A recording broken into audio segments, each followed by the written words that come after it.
శ్రీవారిని AP speaker Ayyanna Patrudu దర్శించుకొని మొక్కులు తీర్చుకున్నారు. గత 5 ఏళ్ల రాష్ట్రం రాక్షసుల చేతిలో నష్టపోయింది. పనిచేసే నాయకుడిని ప్రజలు ఎన్నుకున్నారు. చంద్రబాబు నాయకత్వంలో రాష్ట్రానికి పూర్వ వైభవం రావాలని, ఈ రాష్ట్రం అభివృద్ధి చెందాలని, సీఎం చంద్రబాబుకు శ్రీవారి ఆశీస్సులు ఉండాలని శ్రీవారిని ప్రార్థించినట్లు అయ్యన్న పాత్రుడు పేర్కొన్నారు.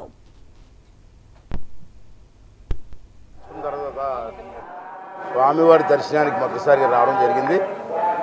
మరి స్వామివారిని దర్శించుకొని వారిని మనస్ఫూర్తిగా నేను కోరింది ఏంటంటే, గత 5 సంవత్సరాల్లో కొంతమంది రాక్షసుల చేతిలో రాష్ట్రం నష్టపోయింది, దోపిడీ జరిగింది, అభివృద్ధి కుంటుపడింది, రాష్ట్రానికి చాలా నష్టం జరిగింది. అంచేత మళ్ళీ మంచి రోజులు వచ్చాయనుకుంటున్నాం. మేము ప్రజలందరూ కూడా మంచి తీర్పు ఇచ్చారు. పనిచేసే నాయకుడిని ఎన్నుకున్నారు. అతని నాయకత్వంలో రాబోయే 5 సంవత్సరాల్లో మళ్ళీ రాష్ట్రానికి పూర్వ వైభవం రావాలని చెప్పి స్వామివారిని మనస్ఫూర్తిగా కోరుకోవడం జరిగింది. అందుకే ఫ్యామిలీ మొత్తం వచ్చి స్వామివారికి దర్శనం చేసుకోవడం జరిగింది.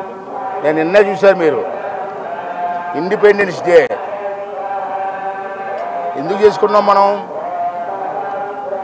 ఎంతోమంది దేశ స్వాతంత్రం కోసం త్యాగాలు చేశారు, ప్రాణాలు అర్పించారు. నేను ప్రజలందరినీ ఒకటే కోరుకుంటాను, ఈ సందర్భంగా మన కోసం, మన భవిష్యత్తు కోసం, దేశ భవిష్యత్తు కోసం ఎంతోమంది మహానుభావులు ప్రాణత్యాగం చేశారు. అది మనం గుర్తుంచుకోవాలి. ఎందుకంటే మనం అడిగింది ఏంటి? మన దేశానికి స్వాతంత్రం కావాలని.